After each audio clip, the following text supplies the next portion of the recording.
یہ سوال ہے دہشت گردی ISIS اور اس قسم کے جو ہمارے ہاں اٹیمپٹس ہو رہے ہیں، تو یہ پوچھنا چاہ رہے ہیں کہ کیا یہ جو دہشت گردی ہے اس کا سبب کیا ہے اور اس سے ہم کیسے نجات حاصل کر سکتے ہیں؟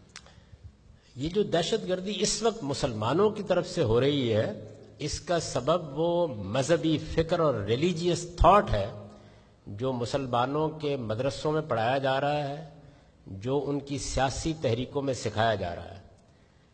اس کا باعث یہ ہے، اور اس میں 4 چیزیں ہر مدرسہ پڑھاتا ہے، ہر مذہبی مفکر سکھاتا ہے، وہ آپ کے سامنے نہ سکھائے تو بہرحال لازماً سکھاتا ہے۔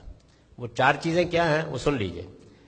پہلی چیز یہ ہے کہ دنیا میں اگر کہیں شرک ہوگا یا کسی جگہ کفر ہوگا یا ارتداد ہوگا، اپوسٹسی، یعنی کوئی شخص اسلام چھوڑ دے گا، تو اس کی سزا موت ہے، اور یہ سزا ہمیں نافذ کرنے کا حق ہے، پہلی بات۔ دوسری بات یہ سکھائی جاتی ہے کہ دنیا میں غیر مسلم صرف محکوم ہونے کے لیے پیدا کیے گئے ہیں، مسلمانوں کے سوا کسی کو دنیا پر حکومت کا حق نہیں ہے۔ غیر مسلموں کی ہر حکومت ایک ناجائز حکومت ہے، جب ہمارے پاس طاقت ہوگی ہم اس کو الٹ دیں گے۔ تیسری چیز جو ہر جگہ سکھائی جاتی ہے وہ یہ ہے کہ دنیا میں مسلمانوں کی ایک ہی حکومت ہونی چاہیے جس کو خلافت کہتے ہیں۔ یہ الگ الگ حکومتیں، ان کا کوئی جواز نہیں ہے۔ اور چوتھی بات یہ کہ جدید نیشن سٹیٹ، یہ جو قومی ریاست ہے، یہ ایک کفر ہے جس کی اسلام میں کوئی گنجائش نہیں ہے۔ یہ 4 باتیں ہمارے مذہبی فکر کی بنیاد ہیں۔ مجھے یہ بتائیے کہ اگر یہ آپ کو سکھا دی جائے تو آپ کیا کریں گے؟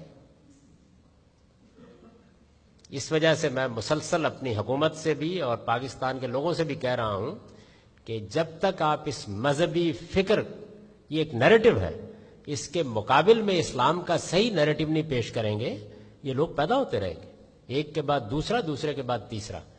چنانچہ میں نے پاکستان میں بہت سے آرٹیکل لکھے ہیں۔ ابھی حالیہ چند مہینے پہلے اسلام اور ریاست ایک جوابی بیانیہ، ایک کاؤنٹر نیریٹو کے عنوان سے ایک آرٹیکل میں نے لکھا، اس پر بہت بحث ہوئی پاکستان میں، تمام علماء نے اس کے اوپر تنقید کی، پھر میں نے اس کا جواب دیا۔ اس میں بھی میں نے یہی بات واضح کی ہے کہ ہمیں 3 چیزوں کی ضرورت ہے، ورنہ یہ جو اس وقت صورتحال پیدا ہو گئی ہے، یہ صورتحال مشرق وسطیٰ میں جہنم بنا دے گی دنیا کو۔ اور یہ میں آپ سے عرض کر رہا ہوں کہ ایک زمانے میں یہی بات افغان جہاد کے بارے میں کہہ رہا تھا، کوئی نہیں مانتا تھا، اس کے بعد پوری قوم نے مانا۔ تو آج میں آپ کو بھی متنبہ کر رہا ہوں، اس کے لیے ضروری 3 اقدام ضروری ہیں۔ کاؤنٹر نیریٹو پر مسلمان قوم کی تربیت ضروری ہے۔ میں نے 10 نکات کی صورت میں اس کو بیان کر دیا کہ اسلام کا اصل نیریٹو کیا ہے، یہ نہیں ہے، اصل نیریٹو کیا ہے، اس کو آپ پڑھ لیجئے۔ یہ ضروری ہے کہ اس پر مسلمان قوم کو ایجوکیٹ کیا جائے۔ دوسری چیز کیا ہے؟ دوسری چیز یہ ہے کہ دینی مدارس کا نظام بنیادی انسانی حقوق کے خلاف ہے۔ کسی علم کی اسپیشلائزیشن کی تعلیم بچے کو نہیں دی جا سکتی۔ ہر بچے کا حق ہے، بیسک رائٹ ہے اس کا، کہ اس کو پہلے 12 سال تک براڈ بیس تعلیم ملے، اس کے بعد عالم بنے، اس کے بعد سائنسدان بنے۔ ہمارے دینی مدارس اس اصول پر کام کرتے ہیں کہ 5 سال کے 7 سال کے بچے کو عالم بنانا شروع کر دیتے ہیں۔ اس کا حق کسی کو نہیں ہے، ڈاکٹر بنانے کا حق بھی نہیں ہے، انجینئر بنانے کا حق بھی نہیں ہے۔ 12 سال کی براڈ بیس تعلیم کے بعد آپ جو جی چاہے بنائیے۔ تو اس کا خاتمہ ہونا چاہیے۔ اس کے لیے سول سوسائٹی تیار ہو، لوگ ایجوکیٹ ہوں، مسلم حکومتوں پر دباؤ ڈالا جائے کہ وہ 12 سال کی تعلیم براڈ بیس تعلیم کے بغیر کسی اسپیشلائزیشن کے ادارے کو قائم نہیں ہونے دیں۔ اس کے بعد جس کا جی چاہے دیوبندی مدرسہ بنائے، بریلوی بنائے، لیکن طے شدہ بات ہے کہ 12 سال کی براڈ بیس تعلیم کے بعد داخلے کا حق ہوگا۔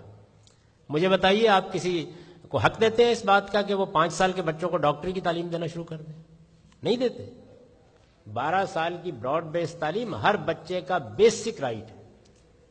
تیسری چیز یہ ہے کہ جمعے کا ممبر علماء کے لیے نہیں ہے، یہ ریاست کے حکمرانوں کے لیے ہے۔ اس کو واپس جانا چاہیے ان کے پاس۔ اگر یہ واپس نہیں جائے گا تو عالم اسلام میں مسجدیں یا بریلویوں کی ہوں گی یا دیوبندیوں کی ہوں گی یا اہل حدیث کی ہوں گی، خدا کی کوئی مسجد نہیں ہوگی۔